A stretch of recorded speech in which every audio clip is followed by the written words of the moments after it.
Nouveau jour, nouvelle capsule. Plaisir est toujours pour moi de vous retrouver sur Moon Media, disponible sur YouTube, Facebook, Instagram et Twitter. Sur ce, allons pour la notion du jour qui est la réglementation des marchés numériques. Le 24 mars 2022, le Conseil et le Parlement européen sont parvenus à un accord politique provisoire sur la législation sur les marchés numériques digital Market Act visant à rendre le secteur numérique plus équitable et plus compétitif, définissant ainsi des règles claires pour les grandes plateformes en ligne. La législation sur les marchés numériques vise à s'assurer qu'aucune de celles qui se trouvent dans une position de contrôleur d'accès vis-à-vis d'un grand nombre d'utilisateurs n'abuse de cette position aux dépens d'entreprises souhaitant accéder à ces utilisateurs.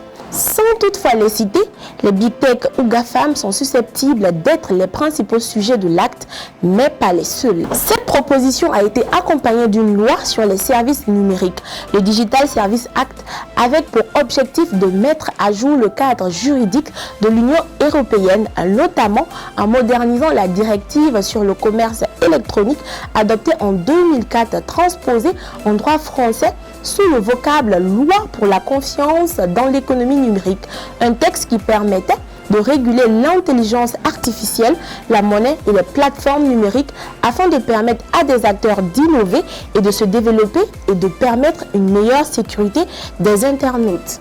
Le Digital Services Act veut améliorer la modération sur les réseaux sociaux pour tout ce qui touche à la violence.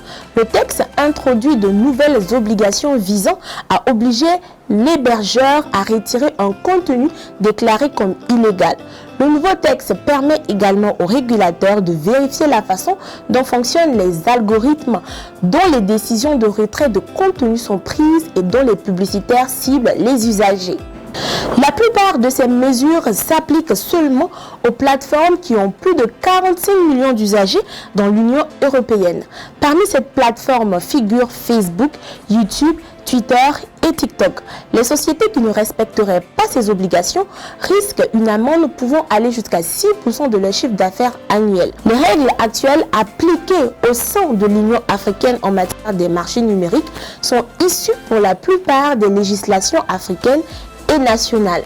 Elle s'appuie sur textes et règles de droit déjà existants en matière de droit commerce et des textes de loi régissant des activités numériques, à l'exemple de la loi numéro 45/2009 année portant réglementation des services et des transactions électroniques au Burkina Faso. Cette loi s'applique notamment aux services de société de l'information qui donnent lieu à la conclusion de contrats pour procurer un bien ou prestation de services qui fournissent des informations, des publicités ou encore des outils permettant la recherche, l'accès et la récupération de données ou qui consistent à transmettre des données par le biais d'un réseau de communication, à fournir un accès à tel réseau ou assurer le stockage de données, même lorsque ces services ne sont pas rémunérés par ceux qui le perçoivent.